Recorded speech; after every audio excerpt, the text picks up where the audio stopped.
신명기 17장 14절로 20절입니다. 내가 내 하나님 여호와께서 내게 주시는 땅에 이르러서 그 땅을 얻어 거할 때 만일 우리도 우리 주위의 열국같이 우리 위에 왕을 세우리라 뜻이 나거든.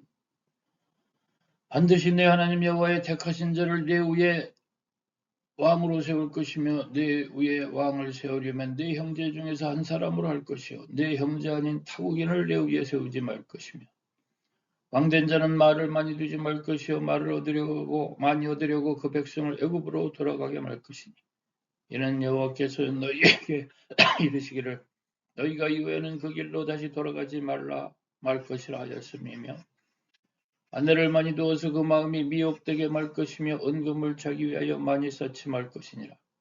그가 왕위에 오르거든 레위 사람 제사장 앞에 보관한 이 율법서를 등사하여 평생에 자기 옆에 두고 읽어서 그 하나님 여호와 경외하기를 배우며 이 율법의 모든 말과 이 규례를 지켜 행할 것이라. 그리하면 그의 마음이 그 형제 위에 교만하지 아니하고 그 명령에서 떠나 좌로나 우로나 치우치지 아니하리니 이스라엘 중에서 그와 그의 자손의 왕 위에 있는 날이 장구하리라. 아멘. 하나님의 말씀에 왕에 관한 자격으로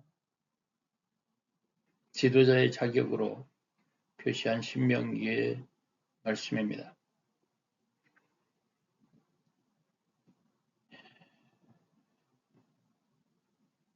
신명기 모세가 남겼던 율법서 5권 중에 마지막에 기록된 책이죠. 창출내 민신, 창세기, 출애굽기, 레위기, 민수기, 신명기. 신명기에 이러한 미래를 바라보면서 미래에 왕을 요구하는 시기가 올 것이다. 이러한 때가 오면 이러한 시기에 왕이 되려는 사람은 이러한 자격을 갖출 필요가 있다. 이런 표현을 하고 있습니다. 대단한 통찰이죠. 출애굽 이스라엘 백성이 아브라함 이후서부터 아브라함, 이삭, 야곱으로 이어지는 그 요셉이 중국, 이집트, 애굽으로 건너가게 되고 그 위에 총리가 되었을 때 야곱과 그 자녀들이 다 그리로 넘어가게 됐죠. 그 400년이 지나도록 또 하나님의 은혜를 받고 하늘의 별처럼 바다의 모래처럼 그러한 선민이 늘어날 것이라는 예언이 그렇게 성취되고 있었습니다. 하나님이 하시는 일에 기묘한 참으로 역사의 연속입니다. 많은 나라들이 있었지만 성경에서 다루는 이 나라가 만들어지는 내역은 참으로 독특하고 뭔가 뜻이 있고 섭리가 있고 신의 계획에 의해서 참 선포하고 성취되는 그런 내용의 일들의 모습은 참으로 독특하다고 아니할 수 없습니다. 아무튼 성경은 그러한 한 나라의 선민백성이라고 하는 한 나라가 어떻게 형성되어지는가를 보여주고 있다는 면에서 독특한 책이 아닐 수 없습니다. 우리나라도 상당히 족보를 중시하죠. 신약의 1장 1절 아브라함과 다윗의 세계다. 아브라함이 이삭을 낳고 이삭이 야곱을 낳고라는 이런 형식으로 족보부터 기록하고 있습니다. 그런데 이것이 단순한 족보가 아니라 하나님의 선민의 족보라는 면에서 하나님의 세계에서 남다른 하나님이 선택한 나라, 하나님이 들어쓰는 나라, 어느 나라만 들어쓴다라고 표현하기가 참 지나침이 있습니다만 그러나 또한 그를 부인할 수는 없다는 거죠. 들어쓰는 사람, 들어쓰는 나라가 있다는 거죠. 성경의 독특함은 이러한 하나님의 통치의 세계에 있어서 사람을 들어쓰더라는 겁니다. 또 나라를 들어쓰더라는 겁니다. 그래서 어떤 중심 나라라고 표현할 수 있는 이스라엘 나라, 또 그것이 예수님 이후에 로마라는 나라, 그것이 쭉 이어져 나가다가 동로마, 서로마로 나눠지기도 하고, 또 복음의 전파와 더불어 국교가 쓰임받기도 하고 신교가 쓰임받기도 하고, 신교의 나라들, 특히 영국이라는 나라, 또 미국이라는 나라, 그리고 복음이 흘러가면서 이렇게 쓰여지는 나라가 전 세계적으로 했습니다만, 이러한 중심적으로 들어쓰는 많은 사람의 한 사람을 택해서 지도자를 삼고 왕을 삼고 이러면서 그를 들어쓰는 것처럼 또 나라도 중심 듣는 나라가 있더라는 거죠. 네덜란드라는 나라, 포르투갈, 에스파니아, 프랑스, 독일, 그 다음에 영국, 미국으로 이어지는 이러한 세계사의 중심의 역할을 했었던 이런 모습들을 무시할 수가 없습니다. 성경에서는 그런 관점에서 다루고 있습니다. 아무튼 이스라엘이라는 나라는 특히 영적인 중심의 나라로 어떤 가르침의 제사장의 나라로, 본보기의 나라로, 우두머리의 나라로 제사장이라는 자격이 있어서 한 집안에도 제사장이 장자 역할을 하는 것처럼 이런 영적인 세계에 있어서도 제사장의 사역, 대제사장의 사역, 중심인물의 사역, 이런 것들이 있는 것을 유심히 바라볼 필요가 있다는 겁니다. 더 깊이 성경을 깨닫고 이해하고 보니까 이 성경이라는 책을 통해서 진정한 황제와 왕을 교육하는 책이구나, 그걸 만들어내는 책이구나 하는 것을 또한 느끼게 된다는 겁니다. 무시할 수가 없죠.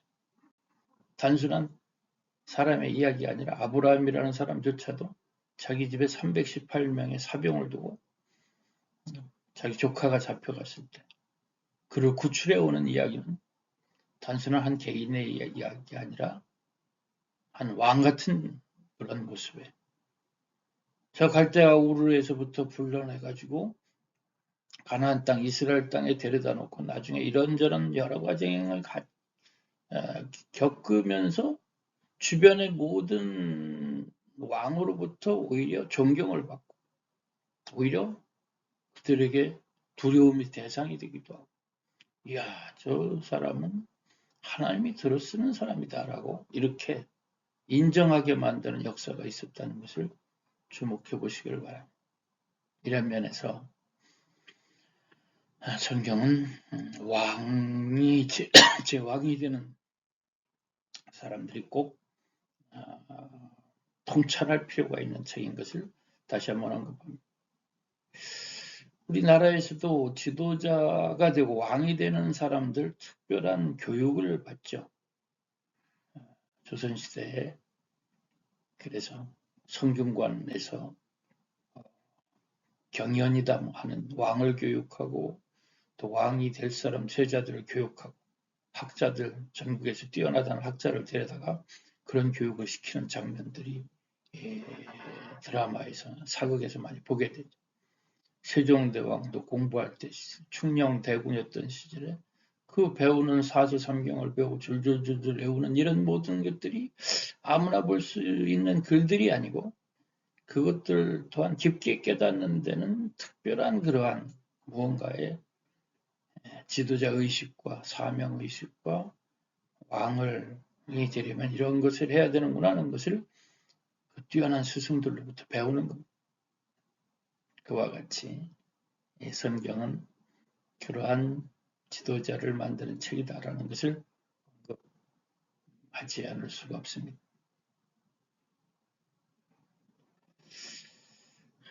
참 공부하기 싫은 것도 많은데, 책 보기 싫은 것도 많은데, 그러나 그런 속에서 무언가의 역사가 일어나고 있다. 모세가 남겼던 신명기의 이러한 책들은 미래에 이런 왕을 찾게 되는 시대가 올 것이다 라고 예언을 남기는데, 그런 속에서 몇 가지 교훈하는 내용들이 아주 독특합니다.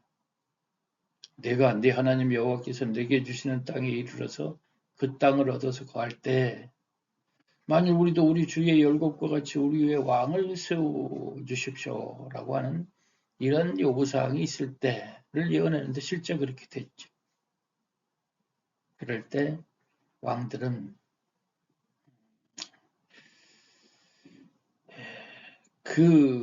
네 택하신 여호와의 하나님이 택하신 자를 세워라. 그리고 너희들 동족들에서 이방인의 왕이 아니라 너희 동족에서 택하라. 그렇지만 그 왕이 너무 말을 많이 살려고 이리저리 보내서 그렇게 요즘 말로 이야기하면 소위 전쟁을 좋아하는 군국주의와 같은 그런 것은 하지 말라라고 또 언급하는 내용입니다. 뭔가 전쟁을 좋아하게 되면 전쟁으로 망하는 거죠. 뭔가 하늘을 경외할 줄 알고 평화를 존중할 줄 알고 하는 그러한 모습을 언급을 하고 있는 것입니다. 세상 나라와 하늘나라와 다른 점이 바로 이러한 세상 나라는 저희 군국주의다, 제국주의다 해가지고 영토를 넓히고 중금주의다 해가지고 금을 얻으려고 그렇게 그냥 싸움을 하고 하는 이런 모습들이 있는데 성경에서 가르치고 있는 모습들은 그렇지 않습니다. 17절에는 아내를 많이 두어서 그 마음이 미혹되지 말게 하라. 또 은금을 자기를 위해서 많이 쌓지 말라. 이것이 바로 중상주의, 중금주의죠. 그리고 또 너무 유교계 탐욕으로 지나치는 아내를 많이 두고 뭐 삼촌 농녀를 거느렸다는 뭐 이런 식의 그렇게 치우치지 말라라고 권면을 하고 있습니다. 아내를 많이 두게 되면 마음이 미혹된다라고 한마디로 표현하게 되죠.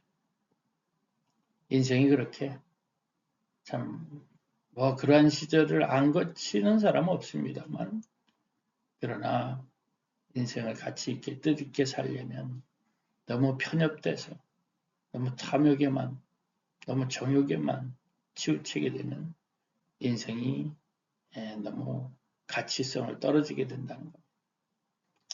어차피 시간 싸움이고 시간을 두고 무언가 좋은 일도 하고 위대한 일을 해야 될 것인데 이리저리 시간 낭비하다 보면 달콤한 시절도 있죠. 부인할 수 없는 그러한 인생의 과정입니다만 그러나 인생이 그렇게 길지 않다라는 것들 또한 마음에 둘 필요가 있습니다.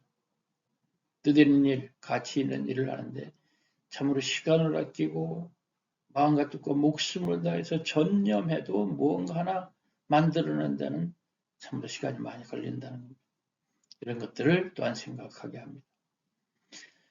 18절 아주 중요한 표현을 하고 있습니다. 그가 왕위에 오르거든 레위 사람 제사장 앞에 보관한 이 율법서를 등사하라. 복사해가지고 평생에 자기 옆에 두고 읽어서 그 하나님 여호와 경외하기를 배우며 이 율법의 모든 말과 이 규례를 지켜 행할 것이라 라고 하는 모세가 남긴 신명기 아주 중요한 구절입니다.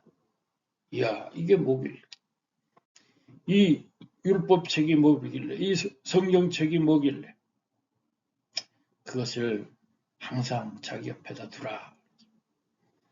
이것을 두고 읽어라 봐. 읽고 건성으로 읽지 말고 제대로 읽어서 하나님 경외하기를 배워라. 그리고 그 모든 말과 규례를 지켜 행하라. 참 이 말씀은 대단한 말씀이라고 아니할 수 없습니다. 요즘 어떤 사람들 나 죽고들랑 다른 거 다 버리고 내 관 속에 성경책이나 하나 넣어주시오 라고 할 만큼 그런 말들을 남기는 사람들이 제법 있습니다. 뭐길래?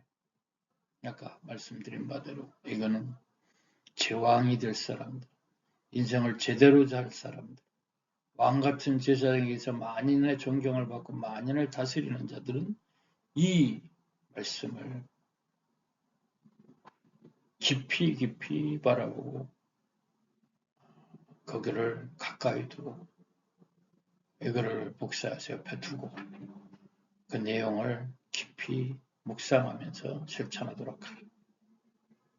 거울을 매일 바라봐서 자기를 바라보듯이 이 책이 거울처럼 자기를 되돌아보게 합니다.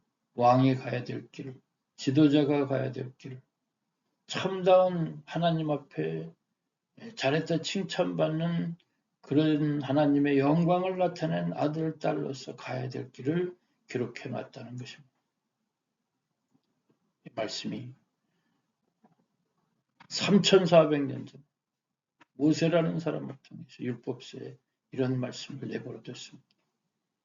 주목받는 지도자, 이 시대에 주목받는 지도자 트럼프 대통령이 성경을 놓고 선서하면 성경적으로 번쩍 우리 초기에 이 신앙을 지켜왔던 우리 선조들처럼 그렇게 이 성경을 직접 받아두고 이 보수의 가치, 전통의 가치, 이 신앙의 가치를 가장 중요하게 생각합니다. 대통령이 되기 직전에 암살에 총알을 얼굴을 틀면서 총알이 귀만 스치고 같은 사건을 겪으면서 나를 다시 살게 한 것은 하나님의 위대한 역사다 라고 하는 그런 내용으로 표현해요. 그러면서 마지막 표현입니다. 그리하면 그의 마음이 형제 위 교만하지 않게 된다. 하나님의 명령을 좌로나 우로나 치우지 않게 된다. 그러면 그와 그의 자손이 그 왕위가 공고하게 될 것이다 라고 표현해주고 있습니다. 우리의 인생이 참다운 가치 있는 인생이 될 것이다. 형통할 것이다. 잘 될 것이다. 모든 것이 잘 될 것이다. 이런 말씀으로 우리에게 말씀을 주고 있는 신명기 17장 14절로 있습니다. 왕의 자격, 지도자의 자격은 바로 이러한 자격. 이런 지도자의 표상이 된 사람 중에 그 중에 왕 중 왕이 바로 예수 그리스도의 모습이었습니다. 그가 말씀대로 살았던, 말씀을 성취했던, 성경을 통해서 성경을 그대로 성취하면서 살았던 그를 하나님의 아들이라고 칭하고 하나님의 참으로 하나님이라 칭하는 사람이 되는 이러한 자격을 갖추는 우리 모든 주인공 되시기를 축원드립니다. 하나님 아버지 오늘의 왕의 자격, 지도자의 자격을 언급했던 3400년 전에 모세라는 사람을 통해서 주었던 이거를 다시 한번 가슴에 새깁니다. 이제는 한 사람 한 사람이 왕이 되어야 될 시대, 주인이 되어야 될 시대, 주님이 되어야 될 시대를 살고 있는 때를 살고 있사옵니다. 그러한 왕의 길을, 황제의 길을, 제왕의 길을 왕같은 제사장으로서의 그리스도의 제사장이 될 천년을 왕노릇할 사람들이 갖춰야 될 덕목으로 이런 말씀을 주심을 감사를 드립니다.